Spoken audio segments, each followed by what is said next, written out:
सभी को जी। आपका सत्र बहुत सुंदर रहा, आनंदमयी रहा। सभी को साधुवाद, धन्यवाद।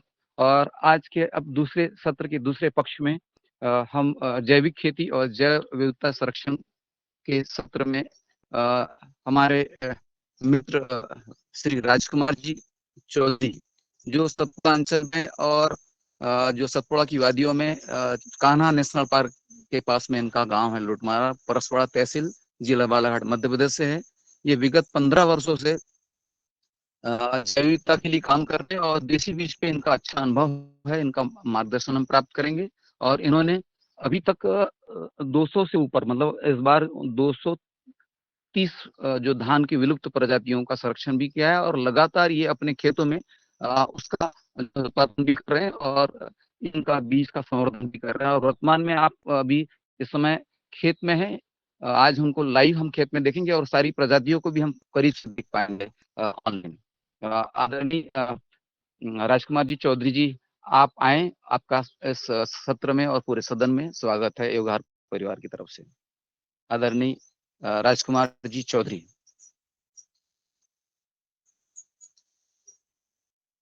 जी, सभी को वंदे मातरम, जय किसान। मेरा नाम राजकुमार चौधरी, और मेरे बारे में तो बाकी जानकारी अपने चौहान जी ने दे दिया। मैं चौहान जी का शुक्रिया अदा करूंगा, क्योंकि मैं एक हेलो, आवाज आ रही है मेरी? जी आ बिल्कुल आ रही रही आ है, रही आप कंटिन्यू आ करें। रही है ना? माइक बंद करिएगा प्लीज।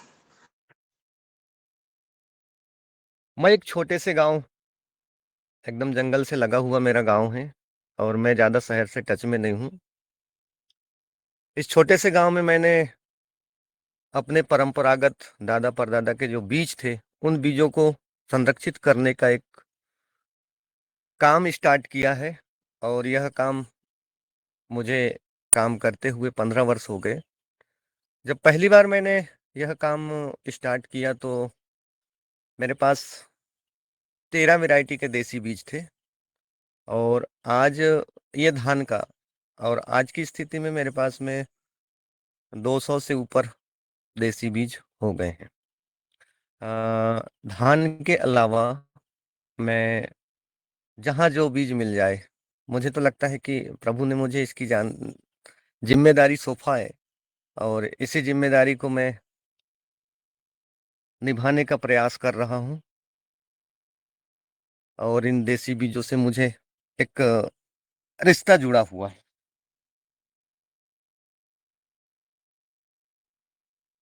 तो मैं थोड़ा देसी बीजों के बारे में आपको मैं खेत की ओर ले चल रहा हूँ, और खेत में किस प्रकार से हमारा बीज जो लगा है, इसके बारे में आप लोगों को दिखाऊंगा।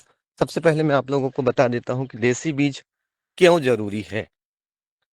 देसी बीज हमारे लिए इसलिए जरूरी है कि हमारे जितने परंपरागत बीज हैं आज समाप्त हो रहे हैं, और बीज के बिना खेती संभव नहीं है। बीज है तो खेती होगी, वरना खेती का होना संभव नहीं है। और आज के दौर में बीज इस प्रकार से हाइब्रिड बीज तैयार हो रहे हैं कि किसान उसको हर साल लेना पड़ेगा। अगर दूसरे साल नहीं लेगा तो वो फसल नहीं कर पाएगा। एक चीज, आर्थिक स्थिति में किसान की खेती में लागत बढ़ते जा रही है।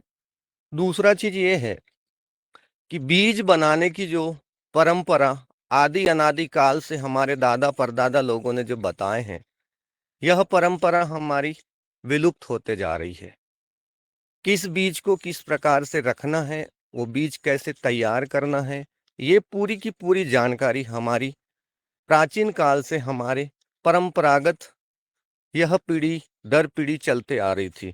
लेकिन आज आधुनिक बीजों के कारण हमारे यह पुराने बीजों की जानकारी, और जानकारी के साथों साथ हमारे बीज भी विलुप्त हो रहे हैं। पुराने बीजों में हाई न्यूट्रिशन है, अलग अलग उनका रंग है, आकार है, हर एक मौसम में उगने की क्षमता है, अलग अलग प्रकार का कीट प्रतिरोधक क्षमता से, कीटों से बचने की कीट प्रतिरोधी क्षमता है।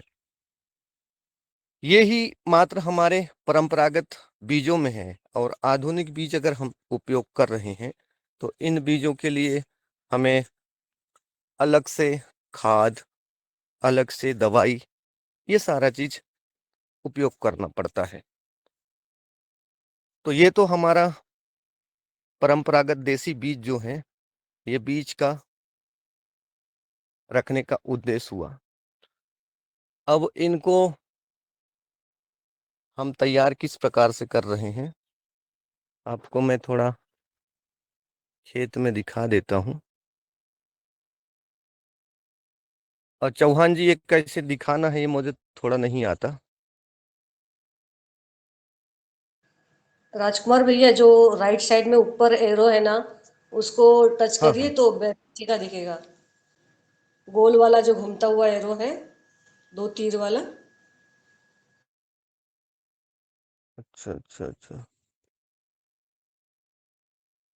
अब दिखाई दिख दे रहा रहा है। है। दिख आ रहा है, गया आ दिख रहा गया है। आ गया। हाँ हाँ, आ गया। ये आगे आगे अलग अलग, आ गया। हाँ हाँ, बोलते जाओ आप। ये अलग अलग, जैसे एक वैरायटी है, ये सुरमुटिया करके है, और ये वैरायटी इस प्रकार से है। दूसरा है, ये आप अलग अलग देखते जा रहे होंगे, हम इनको बीज संरक्षण की दृष्टि से लगाए हैं। और ये वैरायटियों को हमने एक एक दो दो स्क्वायर मीटर में लगाए हैं। और इनका एक चीज ध्यान दिए हैं कि जैसे एक वैरायटी हमारी, ये बाद में इसका फ्लोरिंग आ रहा है, इसका पहले आ गया, इसका पहले आ गया, मतलब इनको क्रॉस पॉलिनेशन से भी बचाने के उद्देश्य से हमने इसको थोड़ा लगाए हैं। तो ये तो लगाने का एक अलग अलग तरीका है। और ये देख रहे हैं, हम आपको आज पूरे वैरायटियों के दर्शन करवा देते हैं।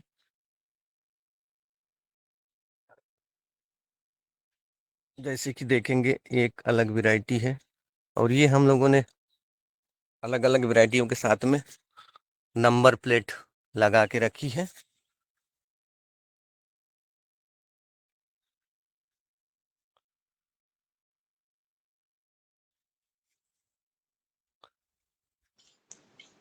आपको हम, उसका नाम भी बताते जाइएगा थोड़ा सा राजकुमार भैया जी। अच्छा जो अच्छा अच्छा, वैरायटी है ना उसका नाम। हम्म, ये है एक बासपत्री है, और ये वैरायटी खाने में बहुत स्वादिष्ट होती है, सेंटेड होती है, और इसमें कीट का प्रकोप भी बहुत कम होता है। जैसे एक वैरायटी मैं आप लोगों को दिखा रहा हूँ, इसका अभी फ्लावरिंग नहीं हुआ है, और ये छतरी छतरी कह के एक वैरायटी है। इस वैरायटी की खासियत है कि ये बहुत अच्छा सुगंधित होती है, और इसका चावल बहुत स्वादिष्ट है। दूसरा ये है, ये अपन देख रहे हैं चिन्नौर। ये चिन्नौर तो खैर अपना जीआई टैग मिल गया है, सब लोग जानते हैं इसके बारे में। एक वैरायटी, ये विष्णु भोग, और हम पूरा इसको जैविक तरीके से ही खेती करते हैं। आज 15 साल हो गया। इस जमीन में किसी प्रकार का रासायनिक, कोई प्रकार का कीटनाशक, ये दवाई नहीं डली है। हम खेत में ही पूरा खाद तैयार करते हैं। जैसे कि एक ड्रम है, इसमें हम जीवामृत है, और हम ये मटके में अलग अलग प्रकार से कीट नियंत्रण का दवाई तैयार करते हैं। दूसरा है, हम लोगों ने कीट के लिए ये पीला वाला जो एक आपको,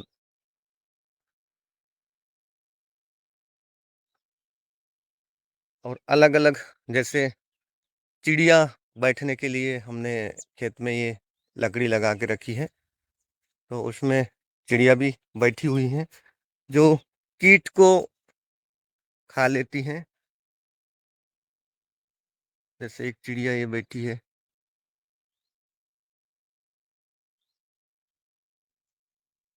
एक वैरायटी ये है लाल पान,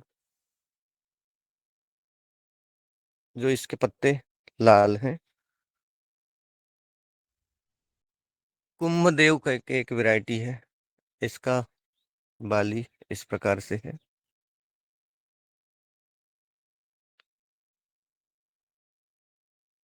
एक वैरायटी वो है पार्वती शंकर।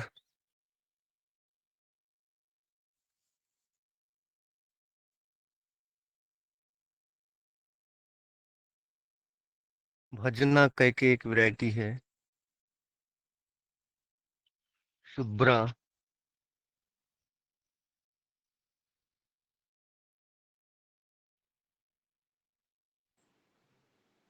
भैया राजकुमार और भैया। ये जी भैया। जी।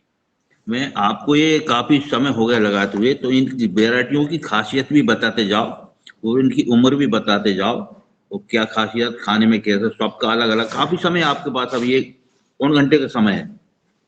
जी जी जी।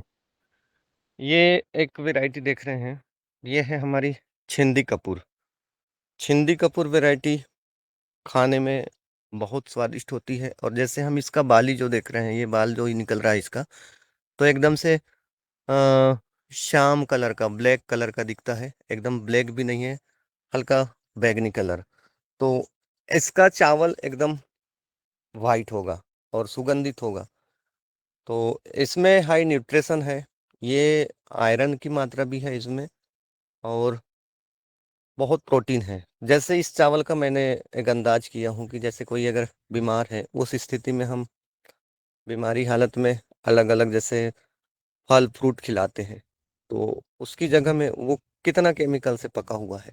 लेकिन हम अगर ये छिंदी कपूर का चावल अगर उनको खिचड़ी के रूप में या कोई भी चावल के रूप में अगर देते हैं, तो ये उन्हें बहुत जल्दी स्वस्थ करने में मदद करता है।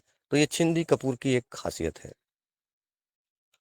अ, दूसरा फिर आपको मैं ले चलता हूँ ब्लैक राइस की ओर।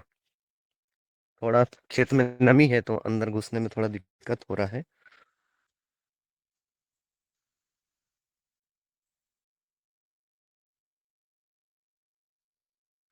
ये जैसे एक बांस गांठी है, तो बांस गांठी, इसका पौधा एकदम इतना स्ट्रांग है, एकदम से मजबूत है। जैसे बांस का कंद आता है उस प्रकार से होता है, और इसका उपज भी बहुत अच्छा होता है। यह खाने में मोटी वैरायटी है, तो इसका ज्यादातर मुर्रा जो होता है, मोरी, वो बनाते हैं। पोहा अच्छा बनता है इसका। और ये हमारी पीली लोचाई है। पीली लोचाई खाने में बहुत स्वादिष्ट होती है। ये कुछ वैरायटियां हैं जो हमारी वैरायटियां अब हार्वेस्टिंग के लिए हो चुकी हैं।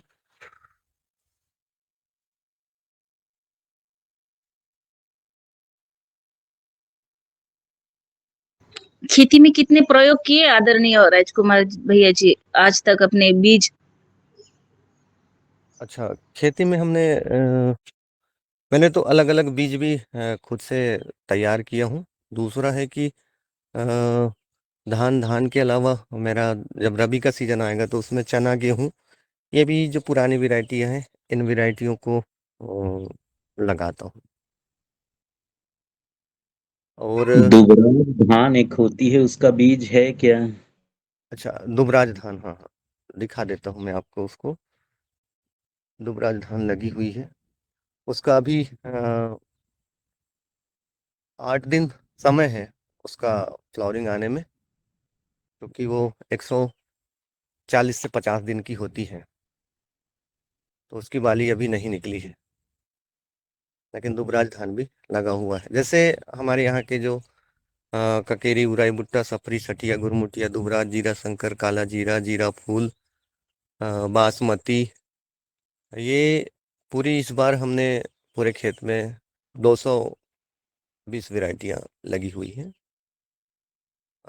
लेकिन एक चीज़ ये होता है कि 220 वैरायटी को कैसे लगाए होंगे, तो मैं पूरे ये 1 एकड़ में ही पूरा प्रयोग करता हूँ। और 1 एकड़ में हर एक वैरायटी को 1-2 स्क्वायर मीटर में, जिसका 50 से 100 पौधा ही लगा पाता हूँ। क्योंकि उतना अगर ज़्यादा मात्रा में लगाते हैं तो उसको रखने में दिक्कत होता है। लेकिन हर साल जैसे 10 वैरायटियाँ हैं, उन वैरायटियों को 10 डिसमिल, 15 डिसमिल, इतना बड़ा एरिया सिलेक्ट करके उतने में लगाते हैं। उसके साथों साथ में हर साल ये हो रहा है कि किसान जो है बढ़ रहे हैं, और किसानों को अच्छा लगता है तो किसान बीज भी ले जाते हैं, और बीज के साथों साथ में वो भी बीज तैयार करते हैं। तो मैं बीच बीच में उनके यहाँ भी जाते रहता हूँ कि आप बीज तैयार करो, और जिनको भी बीज का ज़रूरत लगा तो बीज दे देते हैं। और मैं तो ये काम करता हूँ कि 10 वैरायटी जो है उसी का बीज तैयार करता हूँ, बाकी शेष वैरायटी जो है मैं एक एक मुट्ठी बीज रख लेता हूँ। और जिसको भी बीज लगता है तो वो आके खेत में देख लें, और अपने हिसाब से आप अपना बीज एक मुट्ठी ले जा सकते हैं।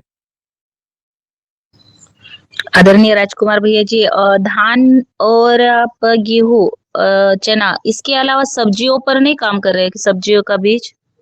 अ, सब्जियों में है, सब्जियों में मेरे पास में टमाटर की 4 वैरायटी हैं, जिसमें एक वैरायटी तो मैंने एक चेरी टमाटर और बड़ा टमाटर को क्रॉस करके मतलब उसमें ग्राफ्टिंग करके उससे एक वैरायटी तैयार निकाला है। और बैगन का है 8 वैरायटी, और इसके अलावा शेमी की है 5-7 वैरायटी, वेजिटेबल में भी है। बहुत सुंदर, बढ़िया। और भी आप कुछ दिखाना चाहते हैं आदरणीय?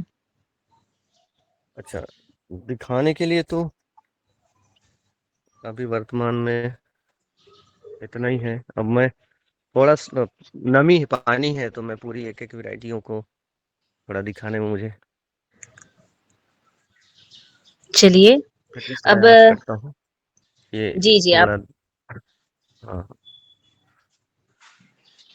राजकुमार भैया, ये जैसे ये वैरायटी लगाते हो आप 200 ज्यादा, तो इनकी जी, रोपण डालते हो तो या तो सीधे बीज लगाते हो क्यारियों में, या रोपण करके फिर बाद में पौधे लगाते हो?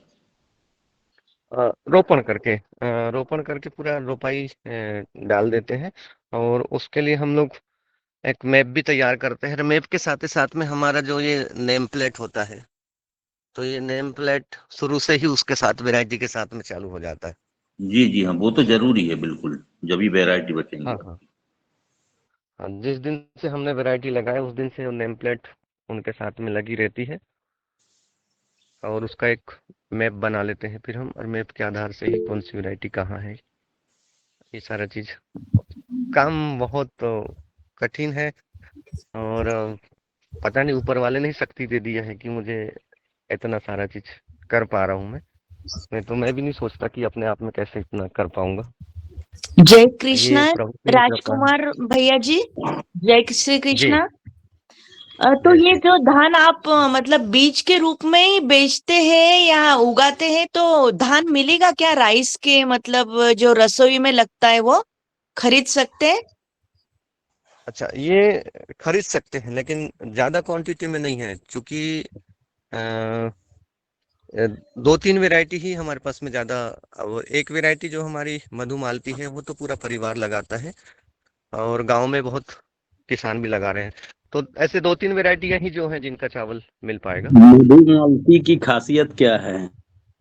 अच्छा, मधुमालती की खासियत ये है कि मधुमालती एक तो सुगंधित होता है, पहला। दूसरा, जब हम उसको अगर खेत में लगा रहे हैं तो उसमें कोई कीट बीमारी नहीं आती। अ, ये दूसरा कारण हो गया। और तीसरा है कि अगर हम उसका चावल खाते हैं तो खाने में इतना सॉफ्ट चावल है कि वो अगर सुबह भी बना है और दूसरे दिन भी उसको खाएंगे ना तो वो एकदम से मुलायम ही रहेगा, कड़ा नहीं रहता।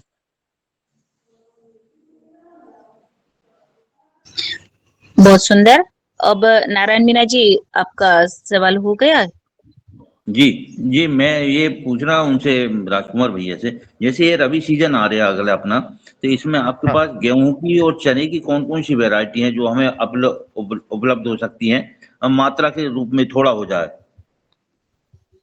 अच्छा, देख देखिए, कम मात्रा में मतलब बीज संरक्षण की दृष्टि से मैं तो 8 वैरायटी है मेरे पास में, तो मैं इनका दे दूंगा। और चने की 3 वैरायटियां हैं, तो जैसे 250 ग्राम, 100 ग्राम, इतना बीज कहेंगे तो इतना क्वांटिटी में मैं आपको पूरे 8 के 8 वैरायटी दे दूंगा। जी लेकिन बिल्कुल बिल्कुल बिल्कुल दस भैया। हाँ, 10 किलो 20 किलो अगर बोलेंगे तो मुझे मेरे पास में 2-3 वैरायटियां ही मिल पाएंगी। ठीक है भैया, बिल्कुल बिल्कुल कौन सी संपर्क करके वैरायटी लेंगे आप। उसकी कौन सी वैरायटी उपलब्ध हो पाएगी आपके पास? सुजाता है, ज्यादा मात्रा में सुजाता है। और अ, अ, एक है पैगंबरी, दूसरा है नीलम, वो हल्का ब्लैक होता है। नीलांबर का एक वैरायटी जो है, और एक ब्लैक गेहूं का है।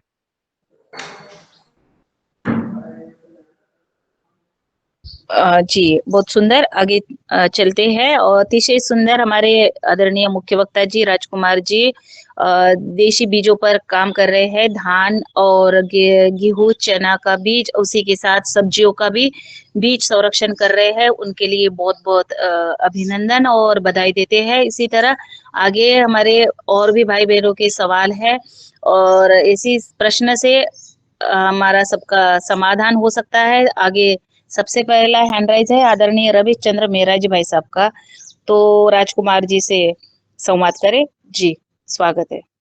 जी ओम, सदन को नमन। जी जी, बहुत अच्छी हरिओम। जानकारी हमें मिल रही है। मेरा प्रश्न ये है कि आप जैविक में जो ज़्यादा मात्रा में धान लगा रहे हैं, जो आपने कहा कि हम 3-4 वैरायटियां लगाते हैं, तो उनकी हम्म। उपज कितनी आ रही है? जी। अच्छा, हमारे यहाँ पे उपज ये कम से कम में 12 कुंटल से लेके 22 कुंटल तक के हमारे पास उपज आ रही है। बहुत बढ़िया। 22 कुंटल उपज है तो ये तो बहुत अच्छी है। ये तो बहुत, कहीं कहीं रसायन में भी इतनी उपज नहीं आ रही है। तो ये इसके लिए तो बहुत बहुत धन्यवाद। तो वो ऐसी कौन सी वैरायटियां हैं, जैसे अभी आपने सुजाता की बात की, रबी में हाँ गेहूं की सुजाता। सुजाता तो हाँ हाँ। टाल टाल वैरायटी है। ये तो काफी ऊंची जाती है। सुजाता का गेहूं बहुत अच्छा होता है, ये बात सही है। पर इसका उत्पादन आप कितना लेते हो जैविक में? इसका उत्पादन 8 कुंटल जी प्रति जी एकड़ के बिल्कुल। हिसाब से। हाँ बिल्कुल सही है। और इसमें थोड़े से ज्यादा यील्ड वाले गेहूं कौन से हैं आपके पास, ज्यादा उपज वाले? अ, एक पैगंबरी है। पैगंबरी तो ऐसा है कि आप बिना सिंचाई वाले एरिया में आप उसको लगा सकते हैं। जी। आपने आ, अगर उस गेहूं को बो दिया, नमी है, तो आपका गेहूं पक जाएगा। जी और उसका उसका उपज आपको 5 कुंटल से लेके 7 कुंटल के बीच में ही मिलेगा। जी जी जी बिल्कुल सही है। बहुत अच्छा। आपके प्रयास को बहुत बहुत हमारा नमन है। और जैसा कि आपने कहा है कि मैंने कुछ वैरायटियां जो है स्वयं विकसित की है, तो उसके लिए मैं आदरणीय पवन सर से निवेदन करूंगा कि इन्हें मार्गदर्शन दें। ये बेचारे बहुत बेचारे तो नहीं है, बहुत अच्छा काम कर रहे हैं। और ऐसे क्षेत्र में कर रहे हैं जो जंगल वाला क्षेत्र है। बालाघाट हमारे यहाँ काना किसली के पास में स्थित है। और ये पूरे अ, आदिवासी बेल्ट ही है। तो कृपया इन्हें यदि सही जानकारी मिलेगी तो ये आगे बढ़ेंगे। जैसे कि आप बिल्कुल। जैसे कि आपने शरद भैया के लिए प्रयास किया, और वो आज राष्ट्रीय स्तर पर पहुंच गया है। तो इन ये यदि हमारे योगाहार में आए हैं, तो इन्हें भी कुछ इस तरह के यदि जानकारी मिलेगी तो ये भी आगे बढ़ सकते हैं। जियो। बिल्कुल, बहुत आदरणीय। बहुत धन्यवाद। बहुत सुंदर। और आगे हमारे सदन के डॉक्टर किशोर दुबे सर, आपका हैंड राइज है। धन्यवाद बहन जी। राजकुमार जी, आपका काम बहुत ही अच्छा है और बहुत प्रेरणादायी है। मैं ये पूछना चाहता हूँ कि आपको ये बीज संरक्षण करने का, अलग अलग प्रकार से लगाने का और उसको मेंटेन करने का जो काम है, उसकी प्रेरणा कहाँ से मिली, और साथ ही साथ आपकी पढ़ाई क्या है, ये मैं जानना चाहता हूँ। अच्छा। ठीक मेरी पढ़ाई एमए है, लेकिन मैंने 10वीं के बाद में 11वीं और 12वीं एग्रीकल्चर से पढ़ा था। और उसके बाद में मैंने पीएटी की एग्ज़ाम दिया, तो मैं पीएटी निकाल लिया। लेकिन उस समय में घर की आर्थिक स्थिति कमज़ोर थी, बाहर रहने के लिए पैसा नहीं था, तो जिस कारण से मैंने आगे की एग्रीकल्चर की पढ़ाई नहीं कर पाया। लेकिन शौक पहले से ही था कि अलग अलग, जैसे ये तो मैं 9वीं 10वीं में ही ग्राफ्टिंग बडिंग का काम पहले सीख गया था। और ये पूरा का पूरा मुझे लगता है कि मेरे पहले मम्मी के दादा थे, वो दादा पूरा बगीचा उनके यहाँ पे था कि उन्होंने तो घर में फल से लेके अनार, आम और बहुत सारा चीज, एक बगीचा ही उनका था। तो बचपन में मैं वहाँ रहा था, तो उसी का असर मेरे ऊपर हुआ है, और वही असर के कारण मुझे खेती बाड़ी से लगाव था।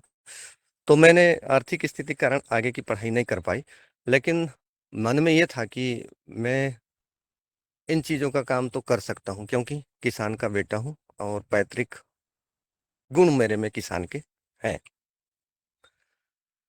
तो आगे की पढ़ाई के लिए पैसा नहीं था, लेकिन फिर बीए एमए मैंने परसवाड़ा में कॉलेज से ही किया, और इसके साथ साथ में मैं एक प्रदान करके एक एनजीओ था, तो उस एनजीओ में डाटा ऑपरेटर का काम कर रहा था। उसके साथों साथ में ऐसी वो लोग किसानों को ट्रेनिंग दे रहे थे। तो उन्होंने एक ट्रेनर बाहर से आए थे, उन्होंने बोला कि अ, जो हमारे परंपरागत बीज हैं, इन बीजों को आज विदेशों में बीज बैंक अलग से तैयार किया गया है, और ये बीजों को रखा जा रहा है, और किसानों से बीज ये सब हटा दिया जाएगा। तो कुछ दिन ऐसा आ जाएगा कि किसान के पास एक भी बीज नहीं रहेगा। खाली मैं सुन रहा था, और उस दिन से मुझे बात लगी कि अरे यार, हम किसान के बेटा होते हुए हम बीज नहीं बचा सकते, और इन लोग बाहर से आए हैं और ये ट्रेनिंग दे रहे हैं इस चीजों का। तो उस दिन से फिर मैंने एक दृढ़ संकल्प लिया। ये 2009-10 की बात है, और तब से ही मैंने फिर सोचा कि बीज तैयार करना चाहिए, बीज को बचा के रखना चाहिए। तो ऐसे करते करते पहले बार मेरे पास में 10-11 वैरायटी ही पहले साल हुए थे, और फिर धीरे धीरे जहाँ भी गए, रिश्तेदारी में गए, इधर उधर गए, फिर धीरे धीरे से कुछ कृषि मेला में गए, तो वहां से इकट्ठा करते करते करते करते आज 200 पार हो गए हैं। और इसका एक किस सिस्टम से लगाना है, क्रॉस पॉलिनेशन कैसे बचेगा, क्या होगा, इसकी जानकारी, इसकी ट्रेनिंग समय समय पे मैं प्रदान संस्था के साथ में जुड़ा रहा। तो अलग अलग जगह पे इसकी ट्रेनिंग के लिए मुझे अवसर दिया गया, और मैं वहाँ से प्रशिक्षण लेता गया, और प्रशिक्षण लेके मैं अपने फील्ड में ही उसका प्रयोग करते गया। जैसे एक कोलकाता में है, वहाँ पे अनुपम पाल करके उनका एक गवर्नमेंट का ही एक कृषि सेंटर है। तो वहाँ पे उन्होंने 400 वैरायटी लगाया था, तो उसकी वहाँ पे जाके मैंने जानकारी लिया। दूसरा, उड़ीसा में एक संभव आश्रम करके है, जहाँ साबरमती जी हैं, जिनको पिछले बार पद्मश्री अवार्ड मिला है राइस के ऊपर। तो वहाँ से भी मैंने 8-10 दिन रह के उनके पास में सीखा है।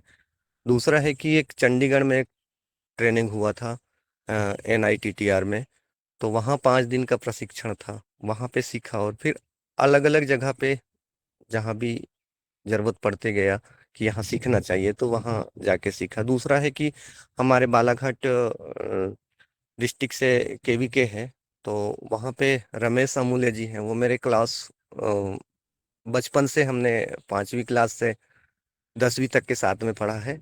तो वो भी साइंटिस्ट हैं। मेरा भी सपना था साइंटिस्ट बनने का, लेकिन आर्थिक स्थिति के कारण मैं साइंटिस्ट नहीं बन पाया।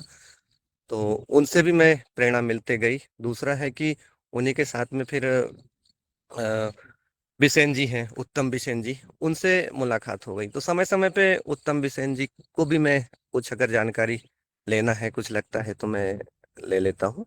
और उसके साथों साथ में एक पूरा हमारा एक भारत देश का पूरा बीज संरक्षण का एक ग्रुप बना हुआ है। तो इसमें अभी एक सौमिक बनर्जी हैं, जो पूरा लीड कर रहे हैं, और बीज संरक्षण के काम में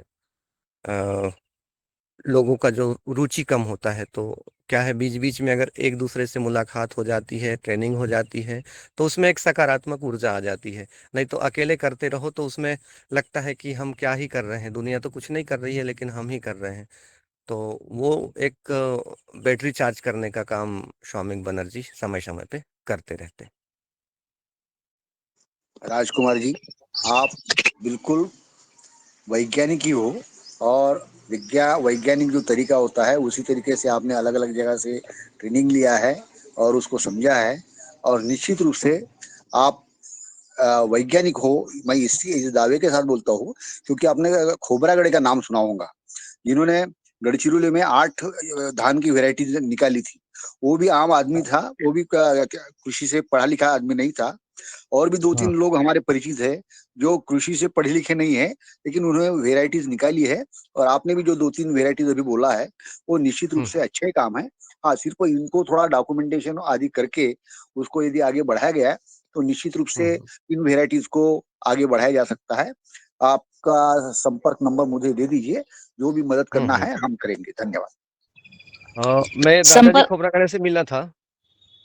जो दादाजी खोबरागड़े हैं उनसे मैं मिला था। महाराष्ट्र में ही एक कार्यक्रम था तो वहाँ गया था। तो और दूसरा है कि ये जो डॉक्यूमेंटेशन, तो इसका जो डॉक्यूमेंटेशन का भी काम 72 प्रकार के जो कैरेक्टर हैं, तो ये कैरेक्टर का भी मैं काम करता हूँ।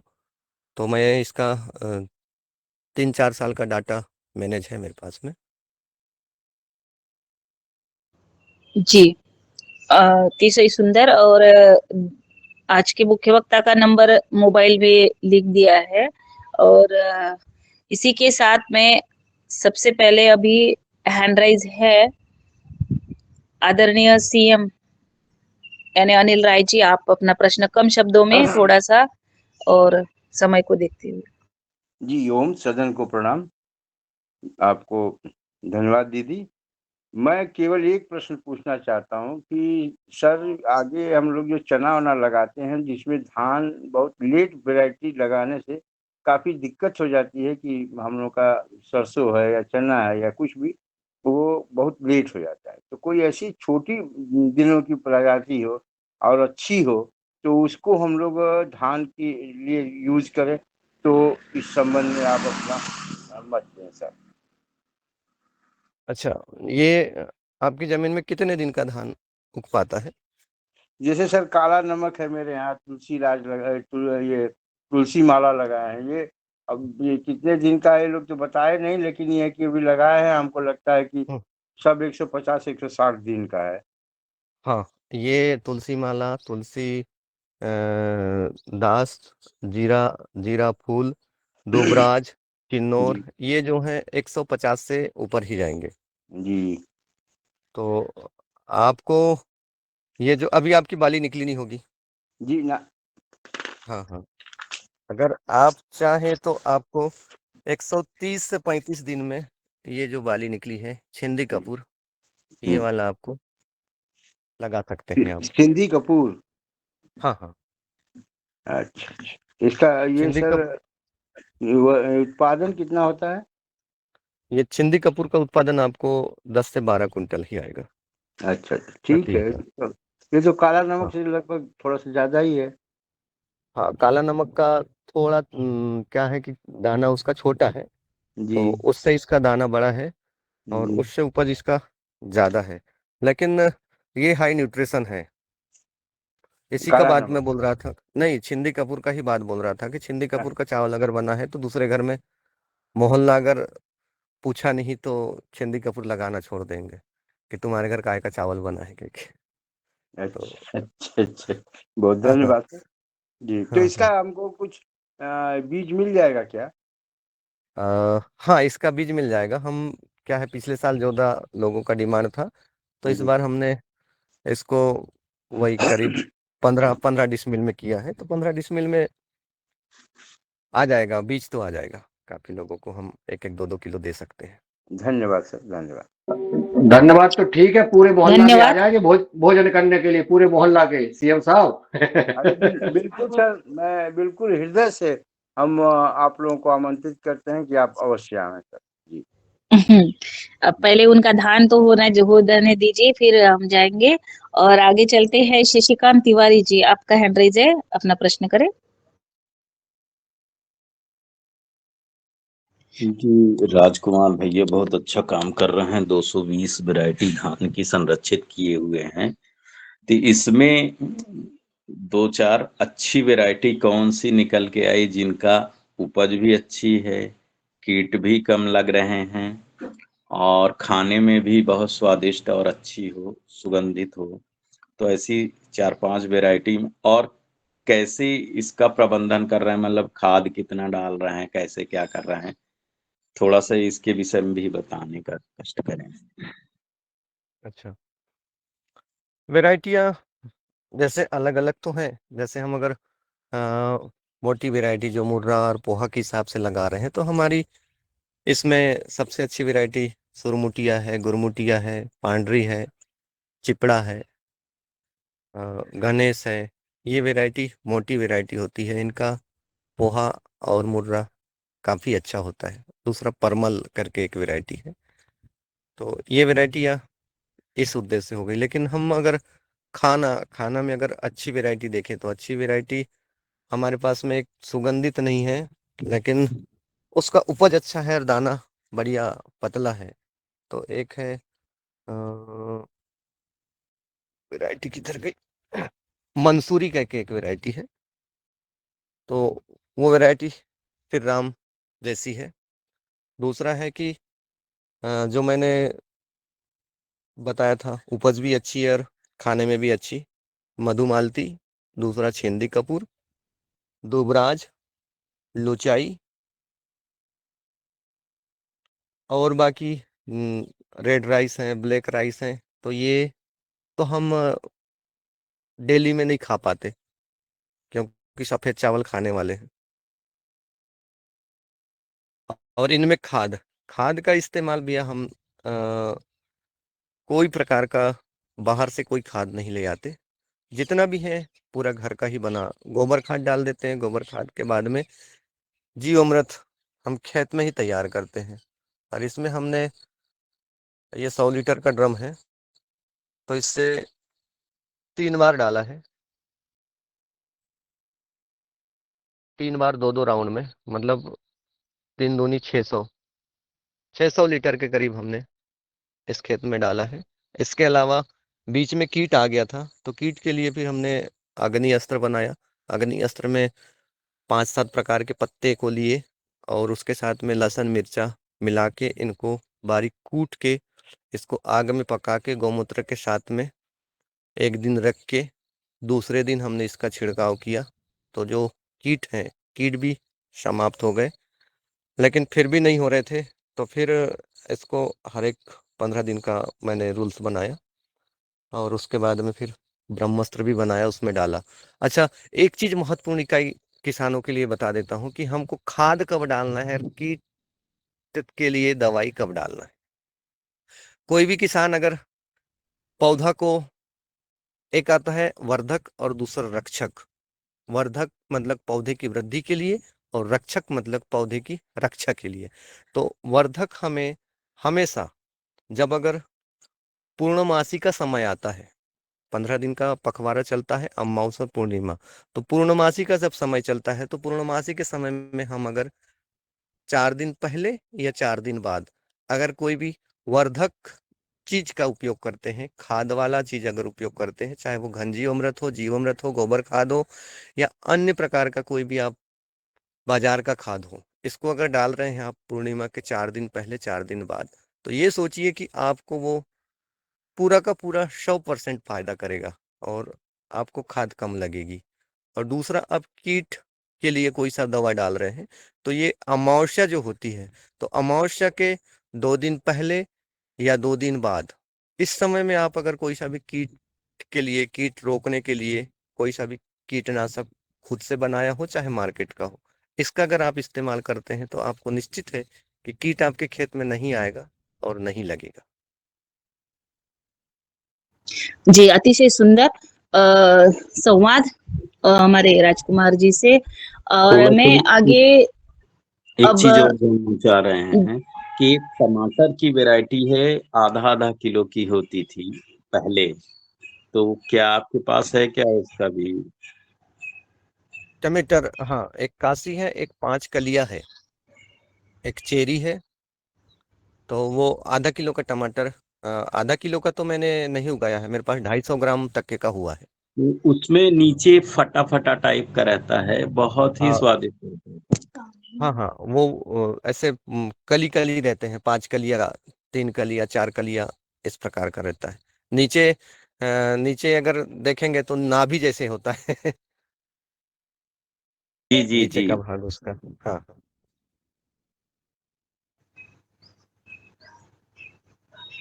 इसका बीज और है आपके पास? उसका बीज मिल जाएगा 5 ग्राम 10 ग्राम। जी जी। तो हाँ, चाहे तो आप मुझे अपना संपर्क दे देंगे तो मैं आपको को ये पोस्ट कर दूंगा। जी आपका धन्यवाद। संपर्क नंबर दीजिए राजकुमार भैया जी। जी अ, लिंक में डाला है, और आप इसी में है जो कि मैंने अभी चैट बॉक्स में भी डाल दिया है, आप उसमें से नंबर लीजिएगा। रूपा जी, आप ओ, कहाँ से जुड़ी है? मैं महाराष्ट्र नासिक से जुड़ी हूँ दीदी। अच्छा, ओके ओके जी, आपका भी नंबर इसमें डाल दीजिए चैट बॉक्स में। अच्छा ठीक है जी। ओके, मैं आपसे बात कर लूंगी और मैं आगे चलती हूँ। अभी अतिशय सुंदर चर्चा हमारे राजकुमार जी से हो रही है, और मैं आगे आदरणीय सम्माननीय श्री पवन कुमार सर से सादर आमंत्रित करती हूँ आज के इस हमारे मुख्य वक्ता राजकुमार जी से संवाद करने के लिए, उनको मार्गदर्शन देने के लिए। जी ओ। जी नमस्कार। आज के मुख्य वक्ता राजकुमार जी बहुत सुंदर काम कर रहे हैं, बहुत बढ़िया। आपका आपने जो खेत के दर्शन करा दिए उसको देखते हुए बहुत ही आनंद आ रहा है, बहुत ही खुशी हो रही है। और जो वैरायटीज का आप संरक्षण कर रहे हैं 200 से ज्यादा, उसमें मुझे लगता है कि हमारे जो अभी तक के हमने जो अपनी किताब बनाई है उसमें आपका भी नाम अवश्य होना चाहिए।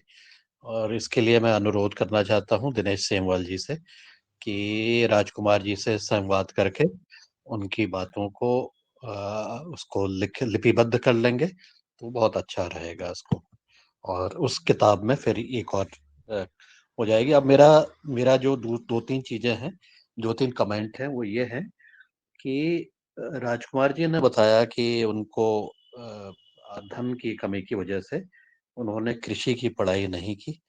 ये एक अवसर के रूप में मैं इसको देखता हूँ, क्योंकि अगर वो पढ़ाई कर लिए होते तो वो निश्चित रूप से इस तरह की खेती करने के बारे में उनको समझ बहुत लेट आती, बहुत देर से उनको समझ आता है, क्योंकि फिर वो केमिकल के चक्कर में पड़ जाते हैं। ऐसा आम तौर से जो भी कृषि की पढ़ाई करते हैं उनके साथ ऐसा ही हुआ है।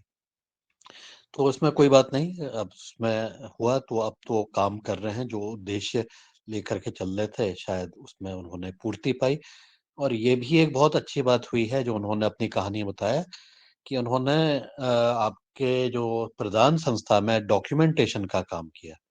तो डॉक्यूमेंटेशन का काम करके उनको ये चीज समझ में आई होगी कि कितनी चीजों को बारीकी से देखने की जरूरत पड़ती है, कैसे कैसे करते हैं। तो ये भी आपके सामने एक बहुत ही अद्भुत अवसर के रूप में आया है, ये दो चीजें। और चूंकि आप प्रदान संस्था से जुड़े हुए हैं और अभी उसके साथ आपके जो व्यक्ति लीड कर रहे हैं, मेरा आपसे अनुरोध है कि एक दिन उनको भी आप इस योगाहार मंच में जरूर बुलाइए, जिससे कि देश भर में जो बीज संरक्षण के ऊपर जो कार्य हो रहा है उसके बारे में हमारी समझ और अच्छी तरह से, जितने भी सदस्य हैं इस परिवार में, उनकी समझ विकसित हो सके और हम सबको उसका लाभ पहुंच सके। तो ऐसा समय जब आएगा तो हो सकता है कि हमारे भी जो बीज के व्यक्तियों का डॉक्यूमेंट हुआ है उनको भी उस समय बुलाने का प्रयास करेंगे। तो एक सबकी एक एक दूसरे के साथ परिचय भी हो जाएगा और एक दूसरे के साथ ये बीजों के आदान प्रदान के ऊपर जो बातचीतें चलती हैं वो भी, वो जो कार्य है वो आगे बढ़ने में सहायता मिलेगी। तो ऐसे हमारे सीखने सिखाने की प्रक्रिया में निश्चित रूप से हमें सबको लाभ मिलेगा। जहाँ तक के आपकी वैरायटीज हैं जो रमेश चंद्र मेहरा जी ने कमेंट किया था कि क्या ऐसी कोई वैरायटी है जो कि यूनिक है, जो कि बल्लड़ की वैरायटी के बारे में जो उन्होंने शरद वर्मा जी के बारे में बातचीत की थी। तो अब शरद वर्मा जी सबके ट्रेनर बन गए हैं, क्योंकि उनके पास वैरायटी भी थी और उनको सारे कार्यों को करने का जो पिछले 2 साल उनको लगा उसको करने का उनका एक अनुभव है। मेरा रमेश चंद्र मेहरा जी से अनुरोध है और शरद जी से अनुरोध है कि वो राजकुमार जी से संवाद करके उनको ये सारी प्रक्रिया के बारे में बता दें, अपना अनुभव के बारे में बता दें। और उसके बाद राजकुमार जी अपना चयन कर सकते हैं कि क्या कौन सी वैरायटी उसके लिए जो है वो आगे बढ़ा सकते हैं। और जिसका कि उनको एक राइट मिल सकता है, जिसका उनका नाम हो सके और फिर ये कार्य को भी आगे बढ़ सके, ऐसा मेरा अनुरोध है। क्योंकि ये नेशनल इनोवेशन फाउंडेशन के माध्यम से जो अभी प्रयास हुआ था पिछले 2 साल में, अब उसका कुछ एक रिज़ल्ट सामने आया है। तो इसमें समय लगता है और इसको समय को लेते हुए फिर आगे कार्य करने की ज़रूरत है। तो ये बहुत सुंदर तरीके से आज जो खेत दिखा रहे हैं और फिर बात हो गई आपके बीजों के आदान-प्रदान की, बीजों के विस्तारीकरण की और उससे निकलने वाले जो उत्पाद है, वो कैसे पहुँचे, हमारी थाली में कैसे पहुँचे, हमारी थाली जैविक कैसे हो। तो मेरा भी इसमें अनुरोध रहता है और मैं भी ढूँढता हूँ कि ये किसानों के उत्पाद, जैविक उत्पाद की थाली वो मेरी थाली में भी कैसे पहुँचे।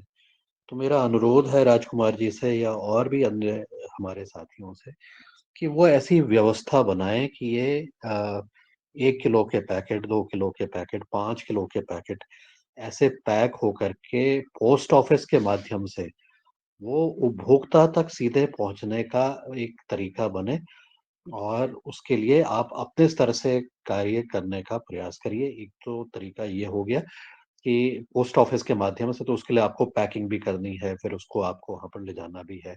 उसका मूल्य भी आपने निर्धारण करना है, जिससे कि जब उपभोक्ता आपके पास कहे कि मुझे आपके चावल की ज़रूरत है, ये सुगंध वाले चावल की ज़रूरत है जिसको मैं खुद अपने घर में पकाना चाहता हूँ, तो वो उनको मिल सके, आसानी से मिल सके और सही दामों में भी वो मिल सके।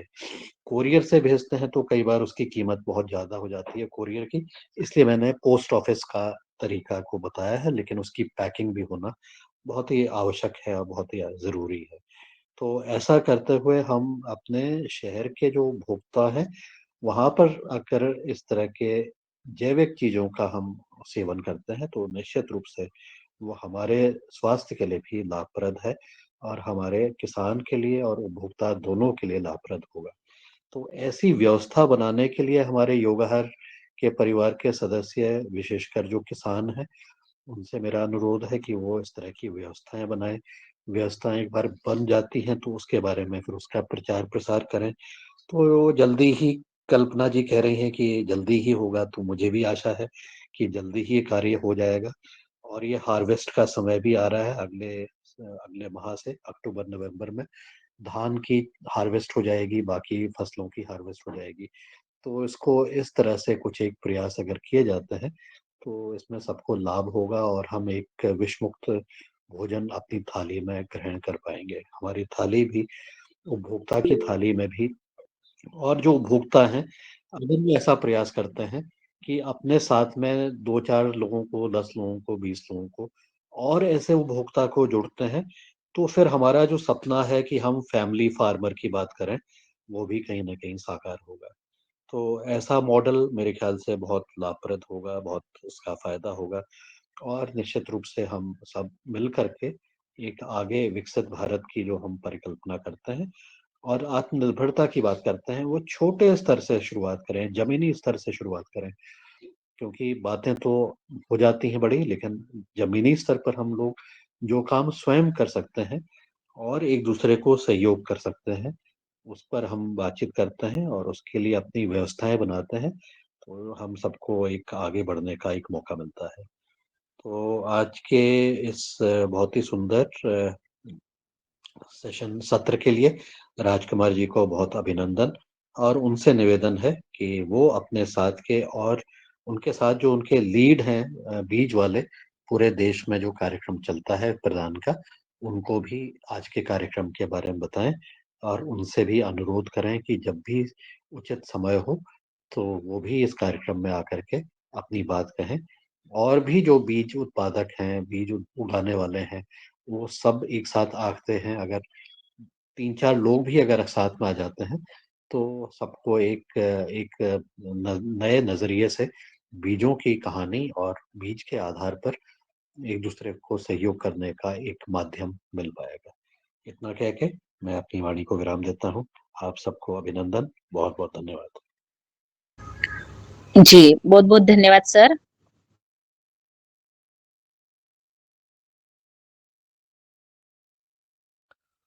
आपने बहुत अच्छी बात कही सर। मैं चाहूँगा कि हमारे जितने ग्रुप से जुड़े लोग हैं उनको मैं इस प्लेटफॉर्म से जोड़ने का प्रयास करूँगा। और ये जो पूरे, जब तक के पूरे भारत देश में ये अभियान, ये मिशन फैलेगा नहीं, तब तक के हमारे पुराने बीज संरक्षित होंगे नहीं।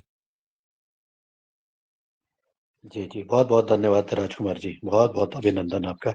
अब ये रमेश सर मेहरा जी, आपका हैंड रेज है, आप अपनी बात कहिए और फिर समापन भी करिए। जी ओम, सदन को नमन। बहुत अच्छी चर्चा हुई सर। और आपने जो कहा है कि शरद भैया और हम मिलकर के राजकुमार जी से बात करेंगे, तो निश्चित रूप से शरद जी से निवेदन करेंगे कि जब वो, राजकुमार जी से निवेदन ये है कि वो हमारे योगाहार में जुड़े, और फिर वो जुड़ते रहेंगे तो किसी दिन ऐसी चर्चा हो जाएगी, या अलग से भी चर्चा हो सकती है, तो उस पर निश्चित रूप से आगे बढ़ाने का प्रयास करेंगे। दूसरी बात, जो रूपा पाटिल जी है सर, हम लोग जो शाम को जो अपनी इसी गूगल मीट पे चर्चा करते हैं गो संरक्षण के लिए, उसमें वो जुड़ी हुई थी और वो अभी जुड़ी है, नासिक से हैं। तो ऐसे एक ग्रुप से दूसरे ग्रुप में ये चर्चा हम कर रहे हैं, उसका फायदा ये हो रहा है कि वहाँ के लोग यहाँ जुड़ रहे हैं और यहाँ के लोग वहाँ जुड़ रहे हैं। ये बहुत अच्छी बात है। और निश्चित रूप से 21 तारीख को नर्मदापुरम केसला में हम लोग गौशाला का उद्घाटन कर रहे हैं। और फिर जो हमारे साथ सीमा जी जो आई थी अपने पास हरिद्वार में, उनसे हमने निवेदन किया है, वो यहाँ प्रशिक्षण देने के लिए यहाँ आ रही हैं। उनसे हमने प्रशिक्षण की बात की है, तो वो जो है यहाँ पर प्रशिक्षण देंगी 3 दिन के लिए। तो जो भाई भी इस तरह के जो गोबर गोमूत्र से उत्पाद बन रहे हैं उनका प्रशिक्षण लेना चाहते हैं, तो वो नर्मदापुरम आ सकते हैं। केसला में जो है वहाँ पर हम 3 दिन का प्रशिक्षण देंगे, वो हम आपको जानकारी दे देंगे। तो इस तरह से निश्चित रूप से गोबर, गाय और जमीन दोनों को जोड़ करके जो है एक काम शुरू किया जा रहा है, और उसका निश्चित रूप से फायदा होगा। और बालाघाट को बहुत, बालाघाट में इससे पहले हमारे एक साथी आए थे जिन्होंने वृक्षों पर बहुत अच्छा काम किया है। तो निश्चित रूप से जब भी हमारे ग्रुप को यहाँ नर्मदापुरम आने का मौका मिलेगा, तो वो बालाघाट का जो है भ्रमण करें। उनके बगीचे में बहुत सारे वैरायटी उन्होंने भी बनाई है, आपने भी वैरायटी बनाई है, और साकरे मैडम जो है वो वहाँ पर गौशाला का काम कर रही हैं। तो इस तरह से जुड़ करके निश्चित रूप से एक अच्छा काम होगा। मैं सभी आदरणीय सिंगोरिया जी का हैंड रेज जरूर है, कुछ कहना चाहे तो कहे, फिर मैं आभार व्यक्त करता हूँ। आदरणीय सिंगोरिया जी, सदन को सादर नमन। सर, इसी तारतम्य में आज शाम को एक गूगल मीट है नववेदिक ग्राम बीकानेर और पर्यावरण चेतना मंच की ओर से, वो बीज के संरक्षण पर कार्यक्रम है शाम को 8:30 बजे गूगल मीट पर, तो इसकी लिंक भी मैं भेज दूंगा। धन्यवाद। बहुत सुंदर। इस तरह से अलग अलग ग्रुप के अलग अलग चीजें चल रही है, तो बहुत बढ़िया। एक दूसरे से जुड़ करके वहाँ जो लोग जुड़ते हैं वो हमसे जुड़ेंगे, हम उनसे जुड़ेंगे।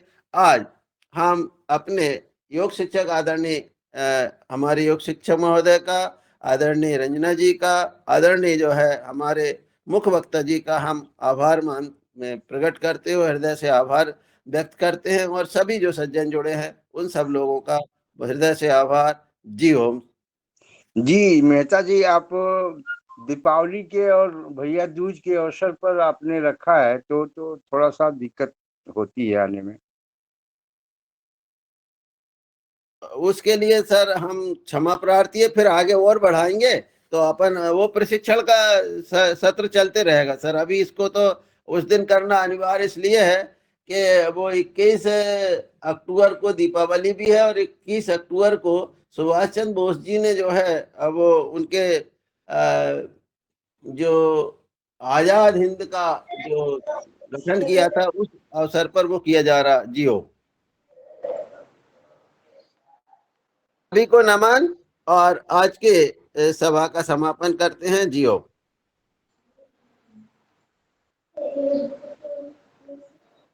बहुत बढ़िया गुरुजी, आपकी वजह से मैं जुड़ पाई और बहुत सारी जानकारी मिली। धन्यवाद, कोटि कोटि नमन आपको। धन्यवाद सभी लोगों को, विशेष तौर से चौहान जी को, जो कि आज इतने लोगों से मुझे मिलाया और इतने लोगों की जानकारी मुझे प्राप्त हुई और मैंने भी लोगों को छोटी सी जो काम कर रहा हूँ उसका जानकारी देने का प्रयास किया। जी जी, आपका भी बहुत बहुत धन्यवाद। आप बहुत बढ़िया पुनः काम कर रहे हैं। पुनः सभी लोग का धन्यवाद। और शाम की जो बीज वाली मीटिंग है जो सिंघोरे जी ने जिक्र किया, उसमें अवश्य जुड़िए। बहुत जी महत्वपूर्ण जानकारी मिलने वाली है और बहुत सारे लोगों से अभी संवाद होगा और सबसे संपर्क होगा। लिंक ज्यादा हो भेज। सके इस लिंक को भेजेंगे शाम को अवश्य। इसमें आप जी मैं कनेक्ट लिंक होंगे। ये लिंक बीजों सबको से ही प्रोवाइड संबंधित है, करेंगे। योगा टीम में भी डाल देंगे।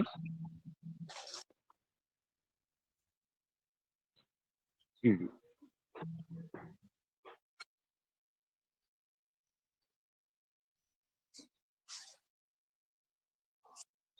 जी, आप सबका शुभ दिन हो, ये मंगल कामना के साथ।